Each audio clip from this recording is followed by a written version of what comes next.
Queridos, sejam bem-vindos ao nosso culto nessa manhã. Hebreus capítulo 10, versículo 25. É um texto maravilhoso que a gente conhece há tanto tempo. E a gente gosta sempre de usá-lo para alertar os irmãos quanto aos cuidados que ele deve ter em relação ao congregar. Então abra sua Bíblia comigo em HB 10, Hebreus 10, 25. Gente, ontem eu fiz algo que não é muito comum fazer, mas eu resolvi fazer. E eu pensei que não ia servir para nada, acabou servindo, que essa mensagem surgiu de ontem à noite. Ontem eu assisti um jogo do Brasil. Olha que coisa maravilhosa. Gente, eu parei, o irmão ficou triste ali, fica triste não, irmão. Pior se fosse do Palmeiras. Mas eu parei para assistir o jogo do Brasil, irmã Sheila, ontem, olha que incrível. Eu tinha assistido na Copa, né? Também não jogou mais de lá para cá. E aí, acontece. Olha, o Brasil jogou como nunca. E perdeu como sempre. Né? Perdeu de novo ontem. Mas eu passei 2 horas aqui para ver um jogo triste desse. Jogou ruim, pense no time ruim. O Maxwell, que entende de futebol, né, quase passa mal vendo a seleção jogar. Porque, olha, sinceramente, mas eu digo, mas será que eu perdi meu tempo vendo isso aqui? Vendo mais uma derrota da seleção. Só que na verdade, só que não. Através disso, me veio algo interessante que eu queria que você entendesse. Eu aprendi ontem a explicar para a igreja o que é ser igreja. Você sabia que tem muitas pessoas que elas fazem parte de uma igreja, mas elas não entendem o que é igreja? E acredite, eu estava assistindo o jogo ali e tal, e o narrador falava assim, eu não conheço jogador nenhum que estava lá. Tem uns que parecem um gibi, né? Já viram? Todo desenhado, todo pintado, uns cortes de cabelo feio, aí, povo feio. Aí o que acontece? Mas a gente estava lá jogando, é feio, joga feio, que é pior ainda. Mas aí, críticas à parte, aí o locutor fazia assim, Erinaldo, esse aí joga no Flamengo, não sei quem que joga não sei aonde. Resultado, cada um joga num time diferente. Aí junta esse povo todinho, aí só dá de mantê-lo. Aí eu pensei, puxa vida, isso faz sentido. E você vai entender daqui a pouco. Eu queria usar essa analogia para ensinar você ensinar você ou ajudar você a entender o que é a igreja. Vamos aprender? Primeiro, aqui, Hebreus 10, 25 diz assim, não deixem de reunir-se como igreja. Perdão, não deixemos de reunirmos como igreja, segundo o costume de alguns. Vê que isso não é de hoje não, tá vendo? Segundo é costume de alguns. Mas procuremos encorajar uns aos outros, ainda mais quando vocês veem que se aproxima o dia. A gente não sabe quem escreveu essa carta aos Hebreus, mas sabemos que o cabra era inteligente. Talvez tenha sido Paulo. E ele diz assim, olha, ele viu que tinha uns crentes que eles tinham a preguiça de se reunir como igreja, de reunir com os irmãos. Ele dizia, precisa disso não, já vou para o céu, aleluia. Só que percebendo o perigo disso, porque todos nós sabemos, o primeiro passo para um desastre espiritual é você deixar de congregar. Você sabe disso. É porque a gente insiste, e as pessoas, não, mas jamais, eu sou crente em casa. Certo, vai vendo. Olha o que a Bíblia fala, não deixe de se reunir como igreja. Mas por quê? Porque nós estamos percebendo que o tempo se aproxima. E como igreja, existe, além de muitos benefícios, a gente tem essa oportunidade de encorajar um ao outro. Você sabia que tem pessoas que chegaram aqui assim, e ficaram aqui por causa de um abraço? De um abraço. Outros nem sabem por que ficaram, mas ficaram. É sério, ontem eu visitei uma ovelha ontem à tarde, nova convertida. Inclusive ela ia estar no culto da manhã, misericórdia. Cadê ela? Vamos buscar ela depois do culto. E eu acho interessante, eu queria reunir ela, de cara assim, ontem eu pensei assim, não, mulher, presta atenção. Eu quero reunir você, a minha irmã e Gisele. Eu queria ver um papo de vocês três. Porque essa irmã, ela tem um sorriso, minha gente. Sabe daquele que você escuta lá do centro da cidade? Assim, ela é bem espontânea, e interessante que é algo espontâneo, né? Vocês viram, eu publiquei essa semana um sorriso da minha irmã, um sorriso natural da minha irmã, assim, foi 1 milhão de curtidas que ela recebeu, não sei porque não casou ainda, Mas porque, vê só, é bem espontânea assim, né? Fica bem à vontade. Aí você não sabe se você... Aí você ri junto com ela. Mas aí ela falou para mim assim, aí eu sempre pergunto a essas pessoas assim, mas peraí, o que te fez ficar aqui, ou o que te fez escolher estar nesse lugar? Aí ela falou para mim assim, foi a primeira vez que eu ouvi essa resposta, ela falou para mim assim, eu não sei não. Ela disse, eu estava no culto, e quando eu vi, eu tinha levantado a mão. Aí depois que eu levantei a mão, você chegou lá na frente. Aí eu disse, já que eu levantei a mão agora, não vou passar vergonha não, vou lá na frente. E quando eu cheguei na frente, deu um negócio assim, uma alegria, uma coisa boa. E eu disse, oxe, é bom, esse negócio é bom. Agora isso falando e rindo, entendeu? Falando e rindo. Isso é uma coisa boa, rapaz. Imagina quando ela foi dar o testemunho dela aqui. E aí ela fez, não, aí é uma bênção, tal. E aí ela ficou tristinha porque ela trabalha na quarta, eu trabalho até quarta-feira na quinta, mas ela fez, mas no domingo eu tenho que me organizar, eu não posso deixar de congregar. Isso é isso aí. Mas ela não entende como que aconteceu, mas ela entende uma coisa. Acontece coisas diferentes assim num ambiente que tem um monte de crente reunido. Olha, quando o crente se junta, ou vira fofoca ou vira unção. Pode ficar certo. Crente quando se junta, tu tá por fora. Olha, chega um, chega outro ali. Começou o culto agora. E é o seguinte, já percebeu que um atrai o outro? Quando você chega num lugar, não tem um. Você chega lá, aparece outro. Aí quando aparece outro, aparece mais outro. Você fala, peraí, virou igreja aqui agora, na lotérica. Eu estava na frente da lotérica assim. Aí você dá de cara com um crente. Aí daqui a pouco chega outro, e chega outro. E quando você menos espera, você fala assim, pronto, vamos começar o culto, em nome de Jesus. Fui visitar o Wilson ontem, rapaz, rapidinho. Nem entrou, da porta mesmo. Quando eu estou falando com o Wilson, chega a sogra dela. Também é crente, né? Daqui a pouco chega a pastora Camila. Não é outra não, é outra Camila. Camila, eu achei Camila, depois de 10 anos você vê Camila ontem apareceu. Disse, mas rapaz, ó, então bora começar o culto aqui, já chegou a pastora para pregar. Está tudo resolvido aqui. É interessante como a gente tem, e outra coisa, o crente é o seguinte, qualquer lugar do mundo é o mesmo papo, é a mesma conversa. É o brasileiro, é o americano, onde você chega, o ambiente é o mesmo, sabe, a alegria de estar junto é a mesma, sabe por quê? Nós temos uma identidade entre nós.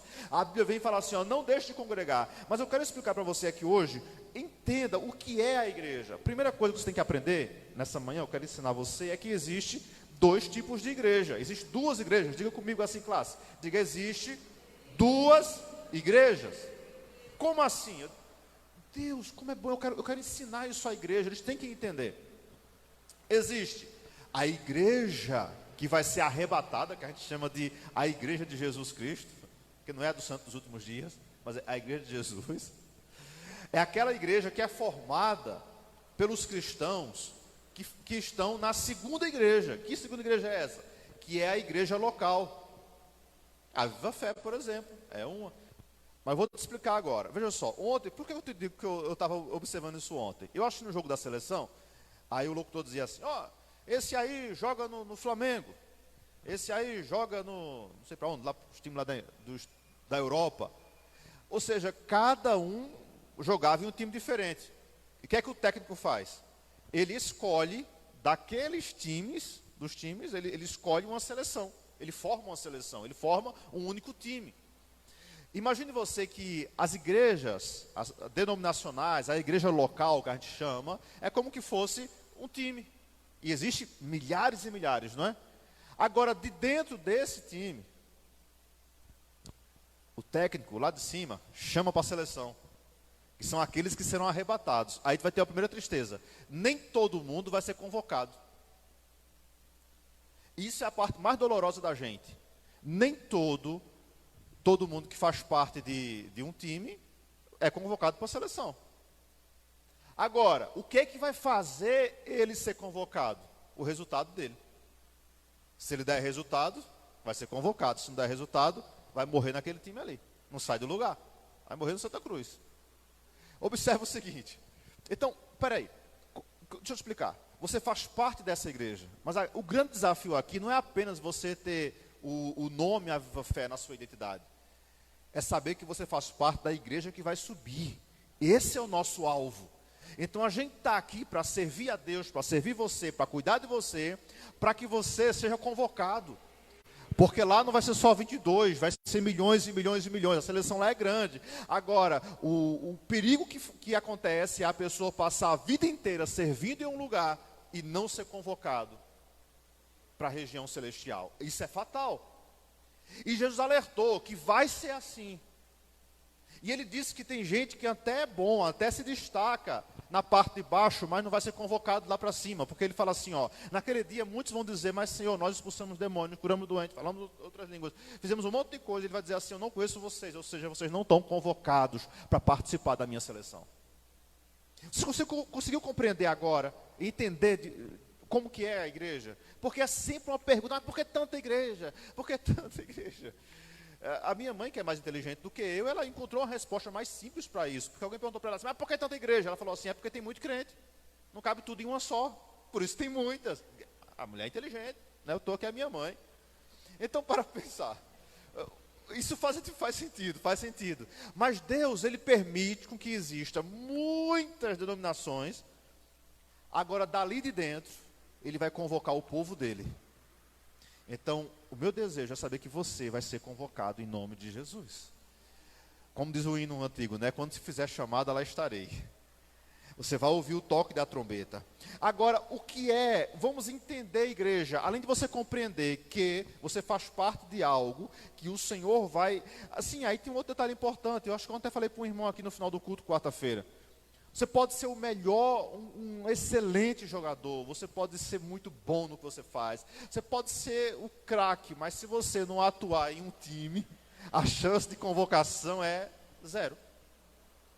Porque você não vai se submeter a um local, você não vai se submeter a um time, você vai ter provavelmente um espírito de rebeldia. Você sabia que, os homens aqui devem lembrar disso, os mais velhinhos, né, feito eu assim, por exemplo. Eu lembro que houve uma discussão muito grande em 98, o ano era de 98. Por quê? Eu lembro, a primeira Copa que eu assisti foi de 94. E, assim, o Brasil foi campeão e tal. E os craques da Copa, Romário e Bebeto. Vocês lembram disso? Quem é desse tempo? O baixinho e tal. Aí, quando chegou na Copa de 98, Romário não foi convocado. E quase que foi a maior confusão, né? Porque estava doente. Mas eu estou doente, mas eu posso ficar bom, não sei o que lá. Eu sei que dá uma confusão. Ele acabou não indo e o Brasil perdeu. Perdeu a Copa. Aí chegamos na outra, 2022. E mais uma vez ele não foi convocado. E era a última, porque ele tinha chance de ir por causa da idade. E foi mais uma confusão, uma revolução. E a imprensa dizia, tem que chamar o baixinho, tem que levar. Mas o técnico falou assim, não vai não. Ele não vai não. Vocês lembram desse meme? Foi assim que nasceu. Dessa vez o Brasil foi campeão, né? Foi a última vez que foi campeão. Mas ele não foi. E por que ele não foi? Porque ele era um bom jogador, de fato era bom. Só que tinha algo que irritava todo o técnico nele, ele era indisciplinado. Ele era preguiçoso para treinar, ele não gostava de treinar, não se submetia à regra e ainda arrumava confusão com os outros. Então era comum, por exemplo, no time dele, que ele jogava, o jogo era de 4 da tarde, ele chegava de 3 horas, todo sujo de areia, vindo da praia. Aí tirava a areia para jogar, mas fazia gol, mas era indisciplinado. E isso deixou ele de fora de muita coisa que ele poderia ter feito. Então a rebeldia, a indisciplina, leva a gente a ter muitos problemas. E muita coisa que era para a gente fazer, que era para Deus usar a nossa vida, mas por causa da teimosia, da rebeldia, da indisciplina, a gente acaba ficando de fora da escalação. Veja, há situações em sua vida que Deus poderia te usar muito mais, mas a sua teimosia não deixa. Então eu quero que você volte para casa hoje sabendo o seguinte, peraí, eu faço parte de uma igreja local, mas eu faço parte da seleção do céu. Eu sou escolhido do Senhor. Você tem que ter essa convicção na sua alma. Mas eu não sou o melhor de todos, eu também não sou. Mas eu não sou perfeito, eu também não sou. Como entender a igreja, pastor? Além disso que eu estou te explicando, eu quero te dar mais 2 figuras aqui importantes para você entender o que é a igreja. Você vai para casa hoje, você que está assistindo aí, vai entender o que é a igreja. A igreja, uma das figuras assim mais lindas que eu acho da igreja é que a igreja ela é um hospital. Diga assim, hospital. Esse lugar é um hospital. Detalhe, ninguém em sã consciência vai para um hospital passear. Então fala, não, estou de boa aqui, eu vou para o hospital, dá uma volta. Vai para onde? Vou passear na restauração, vou lá, passear. Você não vai. Normalmente quem procura uma emergência, um hospital, é porque está precisando. É porque há uma necessidade. É porque percebe, peraí, eu não estou bem, eu não estou legal. Alguns vão porque tem a facilidade de reconhecer que não estão bem, precisa ser curado. Outros vão a pulso, porque não quer ir. A mulher leva a pulso mesmo. Mas o fato é, se eu estou doente, eu preciso buscar a cura. E o lugar mais óbvio é um hospital. Acho que todo mundo aqui já precisou ir lá, não foi? Se a experiência foi boa ou ruim, é outra história. Mas todos nós, até para nascer, né? Eu nunca fui lá, mas acho que pelo menos para nascer você foi. Foi preciso. Alguém que nasceu de parteira? Alguém? Nasceu? Misericórdia. Mas esse dia você foi no hospital. Você estava lá, que eu lhe vi. Então veja só. A igreja é um hospital. Ou seja, é um monte de pessoas que precisam ser tratadas, que estão sendo tratadas. É por isso que você tem que ter paciência, porque na cabeça de muita gente, igreja é um céu, e não é um céu. Para algumas pessoas lá fora, a igreja é um paraíso, e não é um paraíso. De fato, não é um paraíso, você está enganado. Se você está aqui hoje com aquela mentalidade de que a igreja ela é um paraíso, você entendeu errado. Igreja é um lugar de cura. É um lugar de tratamento, onde as pessoas elas são tratadas. Assim como você está dodói, você se submete a um tratamento e você sai dali tratado, recuperado. Do mesmo jeito é uma igreja, você procura ela, porque você sabe que naquele ambiente tem um médico, que ele dá plantão lá geralmente, e o nome dele, o título dele é médico dos médicos. Ele faz cada coisa maravilhosa. Ele é especialista em transplante. Ele dá até o recado, ele fala assim, ó, eu vou tirar de vocês o coração de pedra e vou colocar um coração de carne. Ele faz transformações incríveis. E só quem já foi tratado por esse médico sabe muito bem a diferença que você tem. Amém, gente? Agora, para isso, tem que ir ao hospital. Para isso, você tem que entender que existe pacientes diferentes. Todo paciente é diferente. É igual que na UPA, né? Tem a classificação. Você ganha uma pulseira verde, uma vermelha, uma amarela, né? Você para diferenciar o mais grave do menos grave e por aí vai. Mas é um hospital. Então tem pessoas que estão sorrindo dentro de um hospital. Não quer dizer que ele está bem, é porque está sendo tratado, mas ele não está tão grave. Até hoje estão gritando. Vão ao hospital, não. Tem uns crentes que gritam muito. Tem outros que não gritam nada. Tem um que ri o tempo todo. Tem aqueles que choram o tempo todo. Porque cada um é tratado de um jeito. Cada um tem um nível de necessidade, gente. Cada um tem a sua realidade. E eu acho que é interessante a gente entender que temos que respeitar a diferença das pessoas. Assim como em um hospital, cada paciente tem o seu nível de necessidade, seu nível de dor. Alguns aguentam muita dor e outros não aguentam dor nenhuma. Então tem aquela pessoa que geralmente as mulheres aguentam dor demais, assim, ela está ali, está de salto alto, sorrindo à toa, vai para o hospital de salto agulha e está tranquila. E tem aquele homem que com gripe já está passando mal, desmaiando, já reúne a família, já assina o testamento e já acha que vai morrer, acabou-se o mundo. Eu entendo, eu sei como é que é. É uma dor de dente, e o homem já quer dizer as últimas palavras. Já reúne os filhos, chama o filho aí. O que é que você tem? Dor de dente, meu dente está doendo. Olha, essa pode ser minhas últimas palavras. Já coloca no grupo da família lá, já causa um pânico. Você conhece gente assim? A doença vem longe, já vai para o grupo da família, faz um escândalo lá. Gente, eu estou passando mal, ninguém me socorre nessa casa, ai meu Deus. O que é que você tem, mãe? Uma dorzinha. Bati o dedinho na esquina. Então há pacientes que são dramáticos. Tem aqueles que são escandalosos, não tem? Tem. A gente fala dos médicos, né? Mas os médicos se vê doido também, porque tem uns pacientes que só Jesus na causa. É um ambiente de igreja, gente. Agora, detalhe, todos precisam ser tratados. Nós temos uma doença incurável, chamada pecado. Ela não tem cura, mas ela é controlável. Aliás, a cura, ela não será completa aqui. Quando eu tinha 16 anos, eu peguei uma tal de hepatite. E ela arregaçou meu sangue. E eu fui curado da hepatite não fui curado da hepatite, eu fui controlado, ela foi controlada, só que ela permanece no meu sangue. Então eu não posso doar sangue hoje, eu tenho vontade de doar, mas não posso. Por que eu não posso? Porque meu sangue está contaminado. Então eu tenho uma infeliz da hepatite no meu sangue ainda. Eu continuo fazendo o que eu quiser. Agora, quase tudo, eu não posso doar sangue, eu tenho algumas limitações. Porque mesmo eu convivendo com esse problema, eu estou levando a vida, eu estou vivendo uma vida tranquila. O pecado é assim, ele está em nós, e não tem como a gente se livrar dele aqui, só vamos se livrar dele quando a gente for embora, quando a gente for para a seleção, convocado para a seleção celestial. Mas enquanto estivermos aqui, vamos ter que lidar com esse infeliz. E aí a gente vai ter que conviver com ele, sabendo lidar com a situação. Por quê? Porque nós precisamos ser tratados dia após dia. Então você está aqui hoje, glória a Deus, está sendo tratado.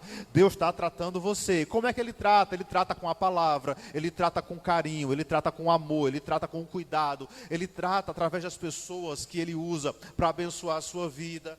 É por isso que a gente não deve ser ruim com quem quer ser bênção para a gente. Quem já assistiu aquela cena, ou pessoalmente ou num filme, sei lá, de uma pessoa que foi ao médico, e criança especialmente é assim, e tem que ter umas 5 pessoas para segurar ele para tomar uma injeção. É aquela criança que um segura na perna, outro na outra perna. A senhora falou, que é isso? Estão matando o menino aí? Não, é para dar uma injeção. É uma enfermeira numa perna, outro segura na outra perna, um segura um braço, outro segura o outro braço, alguém segura a cabeça. Você fala assim, misericórdia, que é isso? Não, é só para dar uma injeção nele. Sabe o que é isso? São pessoas que ela têm dificuldade de ser tratadas. Gente, igreja é do mesmo jeito. Tem gente que não aceita ser tratado. É uma luta muito grande. E você quer ajudar e daqui a pouco você está quebrando cabeça, porque a pessoa não quer. E é muito ruim você querer, você tentar ser bênção na vida de alguém que não quer ser abençoado. Você quer aplicar a injeção e a pessoa não deixa. Você quer dar o remédio, ele cospe o remédio. Você fala assim, mas como é que pode? Já viu criança assim? Adulto não faz, né? Pelo amor de Deus, mas criança. Tá bom, mãe. Tomei, mãe. Tomou nada. Isso é muito ruim. É fácil disfarçar. Só que enquanto você não se submeter ao tratamento e aceitar ser tratado, você não vai ser curado. Para ser curado tem que ser tratado. Amém, meus amores? Para ser curado tem que ser tratado. E quem não é curado, não é tratado. Eu falei para uma irmã nossa esses dias, eu disse, irmã, ela me deu um susto. Eu falei assim, irmã, fica tranquila. Toda mulher ciumenta da Viva Fé já foi curada. Ela falou assim, ai, mas foi mesmo. Misericórdia. O que é que tu sabe que eu não sei, irmã? A gente tem um tratamento de choque para ciumentos aqui, quem já passou sabe. Só que a doença volta, você tem que curar. Veja, aí eu aprendi que tem doença que volta. Tem doença que você fala assim, meu Deus do céu, mas eu já estava tratado já e voltou, como é que pode um negócio desse? Inclusive hepatite, né? O médico avisou, ele pode voltar. Se voltar, mata. Eu digo, tá bom, não tem pressa não. Mas é isso aí, tem coisas que quando ela não é bem tratada, acaba voltando. A teimosia não deixa. Então é melhor você tratar isso direito. Vocês estão entendendo, gente? Quantas pessoas não tratam direito do que tem que tratar e daqui a pouco volta. E quando volta, a recaída é pior. Não é, gente? Essa hora ninguém diz amém, porque, né? Aí fala assim, sai comigo, sai indireta. Só pode ser, misericórdia. Não é indireta não. Deixa eu te falar aqui uma indireta. Vamos para uma indireta para a Bíblia. Hebreus 13, 17. Hebreus 13, 16, 17. Olha o que você tem que fazer, ó. Presta atenção. Olha o rebelde que dá, ó. Não, perdão, vai para o 17, Davi. Desculpa, foi falha minha aqui. Obedeçam aos seus líderes e submetam a autoridade deles. Eles cuidam de vocês como quem deve prestar contas. Obedeçam-lhes para que o trabalho deles seja com alegria e não um peso, pois isso não seria proveitoso para vocês. Coloca na linguagem de hoje. Deixa eu facilitar aqui para os irmãos entenderem. Ó, igreja, vamos lá. Obedeçam aos seus líderes e sigam as suas ordens, pois eles cuidam sempre das necessidades espirituais de vocês, para quem vão prestar contas disso a Deus. Se vocês obedecem, eles farão o trabalho com alegria, mas se vocês não obedecem, eles trabalharão com tristeza, e isso não ajudará vocês em nada. Só quem é líder aqui diz amém. Olha que versículo maravilhoso. Sabe o que a Bíblia está nos ensinando? Aceite ser tratado. Porque se você não aceitar ser tratado, você vai dar mais trabalho a outras pessoas. No nascimento do nosso último filho, eu queria ir lá olhar. Que curioso, né? Eu vou lá. Aí o doutor me chamou no cantinho assim e falou assim: olha, é melhor você não ir. Eu disse, mas por que, doutor? Não tenho medo não, de sangue não. Ele falou assim, porque é o seguinte, olha, você já assistiu um parto? Eu disse, não. Aí ele falou assim, se você desmaiar, então vamos ter que deixar a paciente para lhe socorrer. Então, para evitar problema, é melhor, fica aqui mesmo, fica quieto, ou seja, fica na tua. Porque, de repente, você vai que você passa mal lá dentro. Imagina, vamos ter que deixar, em vez de ter 5 pessoas cuidando do parto da esposa, vai ter que cuidar de você agora, para não morrer também. Olha que perigo aqui. Eu disse, faz sentido, doutor, então eu estou fora. Ou seja, quando você dá trabalho, você tira o tempo de alguém estar cuidando de outras pessoas para socorrer você o tempo inteiro. Porque tem gente que ele não cai, ele se joga. Mas não, eu me joguei, estou me jogando. Ele sabe que vai dar problema, sabe que vai dar PT, mas ele ainda vai lá, e diz, não, eu pago para ver.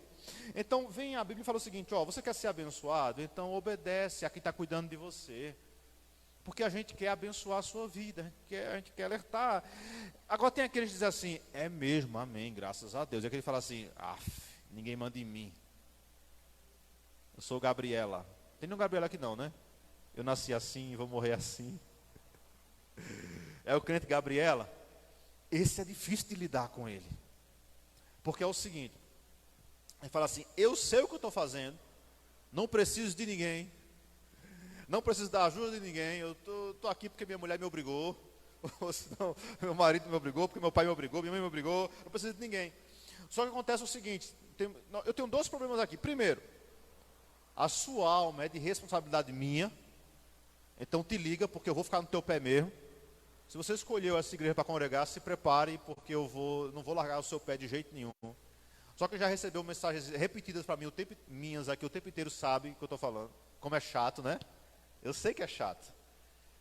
Mas olha, eu sei que um dia eu vou ter que dar conta de você. Então não dá assim. Por isso que eu aperrei a senhora. Eu fui buscar ela um dia desse num velório. Ela estava no velório. Eu digo, olha quem estava por aqui. Vamos ali, vamos conversar, vamos pro cantinho aqui, não foi, irmão? Vem cá, sai de perto do defunto, vem aqui. Vamos conversar aqui fora aqui. Parou? E aí? Que é isso? O que está acontecendo? Eu chego lá, pastor Domingo, eu chego lá, mas bora voltar pro velório, bora, depois a gente chega lá. Então, sabe, você tem que entender que Deus tem um jeito dele de fazer. Agora, quando as pessoas, a gente vive uma carga muito intensa, a gente vai acabar cansando. E líder cansado cansa os outros, líder ferido fere os outros, líder magoado sai magoando todo mundo pela frente. Eu ouvi esses dias algo que eu achei muito interessante. Um pastor, certo pastor? Isso aqui foi um fato real, lá para as bandas de São Paulo, em algum lugar de São Paulo. Ele estava tão cansado, tão estressado com as ovelhinhas dele, que ele falou, sabe de uma coisa? Desisto, acabou. Eu não quero mais esse negócio mais meio não, eu quero sossego, eu quero paz. E ele falou assim, eu acho que hoje eu vou pro forró. Hoje eu entrego a igreja. Aí ele saiu decidido, hoje é meu último dia aqui, vou embora.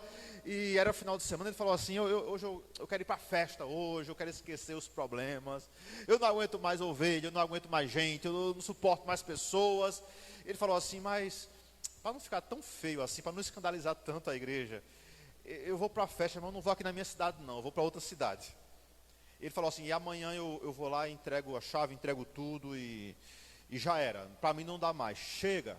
Todo meu limite, acabou-se. Aí ele falou assim, mas se eu for para a festa aqui na minha cidade, vai pegar mal, né? Assim, vou me ver lá, todo mundo me conhece. Eu vou para outra cidade então. E aí ele pegou o carro e foi para outra cidade. Ficava alguns quilômetros, Antônio, da cidade dele, que tinha uma festa lá naquela noite lá, né? Um sonzão lá de Ademar, estava lá, foi uma benção.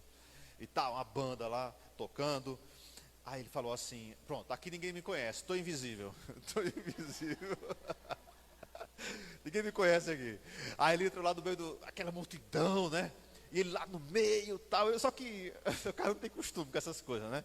Aí, Antônio, ele estava lá todo perdidão, assim, no meio do povo. Aí ele foi chegando perto do palco. Quando ele chegou perto do palco, a cantora, sempre tem aquelas bandas que abrem o show, né, do famoso.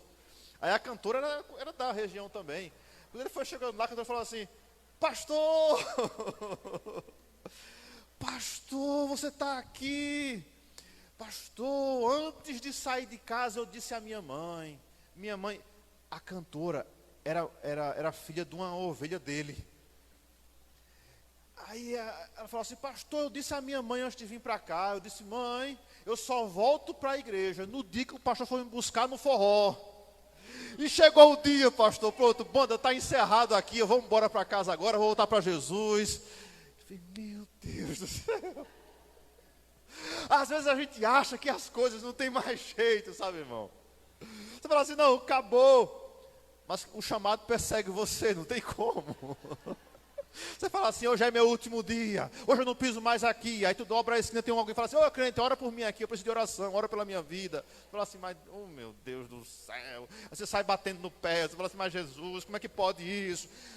Você veio do hospital, Deus cura você para você curar outras pessoas, Deus abençoa você para você abençoar outras pessoas. Se acostuma, igreja é hospital, tem paciente fácil, paciente difícil, paciente grave, paciente tranquilo, mas é um ambiente onde o pastor é o enfermeiro, ele auxilia, mas quem cura é o médico dos médicos, é ele que faz a obra, é ele que faz e faz direito. Ele faz transplante, ele troca, ele arranca, ele dá de novo, ele muda, ele faz parto, ele faz a ovelha gerar outras ovelhas, ele multiplica, é o jeito dele fazer. E nós somos só seguidores. Assim, o líder, ele é aquele enfermeiro, o médico fala assim: a agulha, você tome, a faca, tome aqui, e ele vai operando, né? Aí o médico vai pedindo, você vai entregando, né? Senhor, e agora? Aí ele vai dizer: costura esse aqui. Aí você vai lá, costura ele. Quem que faz isso? O médico que manda, você só obedece. Então fica tranquilo, eu sou enfermeiro, tá? Se ele disser assim: é Besotacil, se prepara, que eu vou. Prepara, e não é no braço não. Então não tenha vergonha de ser tratado. Outro dia eu estava na UPA, eu estava precisando de atendimento.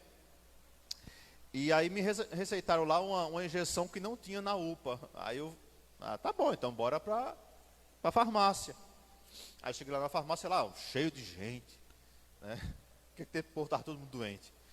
Aí eu entreguei para a moça lá, ela olhou assim: Antônio. Aí eu falei assim: tá bom, venha cá, eu tenho, vamos aplicar agora. Aí eu fui levantando assim, ó, a manga da camisa. Ela fez: não é aí não. Eu disse: não é não, fala sério. Ela falou: não é não. E é. Aí eu olhei, não tinha um homem, não tinha um enfermeiro por perto. Vai tu mesmo. Aí ela fez assim: se encoste ali, se encoste aqui. É chato, né? Mas quer ficar bom, você quer ficar bom. Quer ser curado, tem que se submeter. Não tem como, mas é sério mesmo. E às vezes são as nossas deficiências, nossas dores, nossos problemas que fazem com que Deus, ele olhe para a gente e diga assim: quando o orgulho diminui, você dá 7 mergulhos no Rio Jordão, na água suja. É quando o orgulho diminui que você fala assim: eu preciso ser tratado. Quem quer ser tratado de verdade entende que não depende de você, é Deus e as pessoas que Ele põe no seu caminho para cuidar de você. Amém, gente? Eu passei 30 e tantos anos da minha vida tomando banho sozinho. Quer dizer, eu dando banho em mim mesmo, né? Até chegar numa UTI, cheio de aparelhos. Aí chega o enfermeiro Antônio e falou assim: opa, você vai tomar banho hoje. Que coisa boa. Aí eu falei assim: tá bom, vai começar a tirar esses negócios que olha. Ele falou: não precisa tirar não. Eu disse: como é que eu vou tomar banho? Ele falou: não, é a gente que dá. Não, fala sério, tá de brincadeira. Ele falou: não ligue não, a gente está acostumado já. Eu disse: mas eu não estou não. Mas você tem duas opções: você vai ficar lá todo grudento na UTI, ou você quer ser tratado. Faz parte. Tem muita gente que o problema é só o banho. Deu um banho, resolve. Sabia? Só que não quer tomar banho. Não, mano, 7 banhos resolveu, 7 mergulhos resolveu. Às vezes a solução está mais rápido do que você pensa. Às vezes a solução está prática, mas Deus fala o seguinte: ó, você quer ser tratado, quer ser curado, você precisa, você precisa se submeter a um tratamento. É uma questão de humildade, você dar aqueles 7 mergulhos, você aceitar ser tratado, você aceitar, você entender, peraí, eu preciso ser cuidado, ser tratado. Quem não quer ficar em lugar nenhum, não se submete a lugar nenhum, significa o seguinte: não dá certo em canto nenhum. Um funcionário que não se dá bem com ninguém, meu Deus, gente, eu sou gerente de recursos humanos, eu já peguei currículo que tinha tanta entrada e saída que era 2 páginas de currículo. É 3 meses em um lugar, 2 meses em outro. Eu peraí, esse escritor não para em lugar nenhum não, é? Misericórdia, o que está acontecendo aqui? Porque a pessoa é tão insuportável que ninguém aguenta ele mais de um mês. Então, cada ano trabalha em 4 lugares diferentes. Pelo menos 3, né? Como é que pode isso? Porque a gente que não aceita ordens, não aceita direção, não aceita ser ensinado, já sabe mais que todo mundo, não, eu sei o que eu estou fazendo, não sabe nada. Não sabe nem colocar a linha na agulha. E não quer orientação, então fica difícil. Igreja, Deus quer curar a gente, amém? Estou terminando aqui agora. Agora facilite a vida das pessoas que são bênção para você. Facilite a vida dos seus pais, eles sofrem por causa de você, eles pagam caro. Eles investem em você, facilita, não complica as coisas. Facilita a vida do lado do seu trabalho, facilita a vida dos seus líderes, facilita a vida de quem é bênção na sua vida. Sabe por quê? Porque Deus vai honrar você de acordo com que você é bênção na vida das pessoas. Qualquer pessoa que é autoridade sobre a sua vida, abençoe eles, seja uma bênção, não seja um problema, seja uma bênção. Glória a Deus, encerrei agora. Quem vai terminar? Quem vai ser o último hino? Vai ser quem? Opa, então se prepara. Vai ser o Adrielso? Vem para cá, Adrielso. Se prepare aqui com o Adrielso aqui. Além de igreja ser um hospital, amém, igreja? Aqui é um hospital. Olhe para os pacientes perto de você aí. Diga assim, avalie o paciente perto de você aí. Você está com cara de curado ou não? Olha aí direitinho. Ele está bem? Ou ele está meio desanimado assim, está meio triste? Como é que está? Avalie aí o paciente. Em último lugar, aliás, na verdade tem muita coisa aqui ainda, mas em segundo lugar, encerro aqui agora. Igreja é lugar de treinamento. O que é igreja? Lugar de treinamento. É o lugar que você é treinado. Olha que coisa boa, Deus pega a gente aqui, Ele nos treina para a eternidade, Jadeci. Então é por isso que eu não posso dizer assim, eu não suporto Erinaldo. Eu não posso dizer que eu não suporto Erinaldo, porque eu quero ir para o céu, ele também. Como é que eu vou aguentar uma eternidade lá? Se eu não suporto ele aqui, você está entendendo? A ideia de Deus é o seguinte: vou juntar o povo agora, para eles irem treinando. Porque aqui vai ser alguns anos, algumas décadas, mas lá vai ser uma eternidade. Então eu tenho que aprender a conviver com as pessoas aqui. A igreja é um treinamento, é um lugar de treinamento, onde você treina, por exemplo, os seus dons e talentos. Deus capacitou cada um aqui com dons, certo? É porque a gente pensa que dom é só cantar e pregar. Ah, meu Deus. Tem tanta coisa que Deus coloca no seu coração, que Deus capacita você, para você fazer para a obra dele. Agora, sabe o que eu aprendi?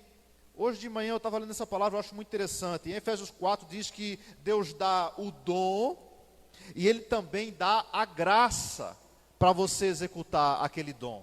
Olha que maravilha. E onde é que nós somos treinados? Nós treinamos, gente, é na igreja. Olha, quantos músicos, bons músicos, começaram na igreja. Quantos cantores e cantoras aí, que infelizmente foram para o mundão, começaram no altar de uma igreja, cantando desafinado, todo desmantelado, a música aí, ela ficava e tal, mas foi melhorando. Aí depois vendeu a alma para o diabo e foi embora. Mas tem muita gente ainda boa até hoje, que começou aonde? Numa igreja, sendo capacitado, sendo treinado, aprendendo. Qual o melhor lugar para a gente aprender a lidar com gente? Na igreja. Porque aqui a gente conhece as pessoas, as suas dificuldades, suas limitações. E nisso Deus vai abençoando um ao outro. Igreja, você está sendo aqui, sendo treinado por Deus. Agora, cada lugar tem o seu ritmo de treinamento, não é? Quem caminha com a gente sabe que a gente tem nossa forma de treinar. A gente pode treinar você. É igual aprender a nadar. Tem gente que quer aprender a nadar numa academia, num clube. Com um professor pegando pela cintura assim, ó, bata a mãozinha, bata o pezinho. Eu não é. Já tem gente que aprendeu a nadar com o pai. Como é que o pai ensinou? Pegou pela perna, na beira do açude, jogou dentro do açude. Contou até 5. Se ele não subiu, ele vai lá para buscar. Mas se subiu, conseguiu sair, opa!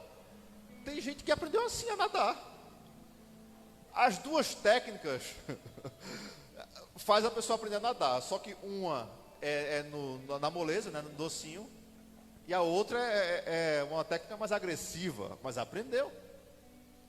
Você pode aprender a dirigir com uma pessoa do seu lado, calmamente. Acelera, freia, pisa.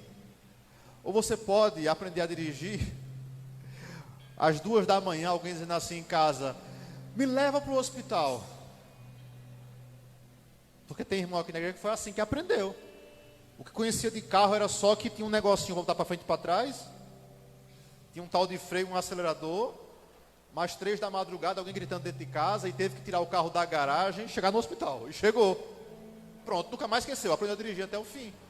Então, tem muitas formas de você aprender. O meu desejo é que você aprenda da forma mais simples. Com a gente aqui, ó, como é que a gente treina aqui os irmãos? Eu estou cansado de dizer a vocês. A gente troca o pneu do carro com o carro andando. A gente não tem tempo de ficar sentadinho assim. Olha, Aparecida, olha, Cida, aqui diz assim, é desse jeito que faz. É, Cida, vem fazer. Eu não sei não, aprende. Bora. Vem e faz. Vê, alguns vão descobrir que não, esse não é o meu chamado. Beleza. Pastor, eu não sei meu chamado. O que eu faço? Eu saio colocando você numas frias assim. E aquela que você sai melhor, você se dá bem. Tem gente que... Onde é a nossa escola hoje? Passira. Lá é o centro de treinamento. Porque se você não tremer com 10, você vai tremer com 200, com 100. Então lá, como tem menos pessoas, você treme menos. Então a gente já treina lá. Aqui, ó, a irmã da primeira quinta tremeu. Quinta-feira nem tremeu. Foi evoluindo. Você vai treinando. Ou seja, igreja é lugar de treinar os dons que Deus te deu. Fique em pé comigo, por favor. Deus te deu dons, talentos, você vai executando, vai treinando eles aqui, ó, nesse ambiente. Aí eu tenho vontade de orar por pessoas. Não tem lugar melhor para você orar por pessoas que não seja na igreja. Aqui você ora uns pelos outros. Eu tenho vontade de sair abraçando todo mundo assim, ó, dando uma palavra. Aqui é o melhor lugar para isso. Você não pode sair abraçando o povo na rua. O povo vai pensar que é um assalto. Mas na igreja você pode ser treinado e treinar. Você pode cuidar de pessoas, ser bênção na vida das pessoas. Então, igreja, esse é o nosso ambiente, esse é o nosso lugar. Pastor, eu não sei ainda qual o meu chamado. Eu não sei ainda, sabe, o dom que Deus me deu. Ora, pode ser que o seu dom seja para ganhar pessoas, alcançar pessoas. Tem gente que conquista tão fácil as pessoas, não é assim? Tem uma facilidade, é amigável, sabe, tem um carisma tão grande. Há pessoas que claramente o dom dela não é isso. Agora você imagina, aquela pessoa que tem um dom assim de acolher outras pessoas. É uma bênção, né? Há pessoas que ela é um repelente vivo. Ninguém aguenta ficar perto dela. Mas ela também é uma bênção, mas é o perfil dela. Agora, ela certamente ela é boa em outra área, em outro ambiente, em um outro negócio. A regra aqui é o seguinte, igreja: seja bênção onde Deus colocou você. Use esse espaço para treinar. Igreja é para você treinar. Sabe por quê? Porque um dia vamos para a glória. E lá vamos exercer. Sabe, a gente vai dizer: Senhor, olha aqui o que eu fiz com o dom que o Senhor me deu. Bora louvar Ele agora, inclusive? Vamos lá? Vamos lá, tá pronto aí, né? Vamos lá. Isso. Oi.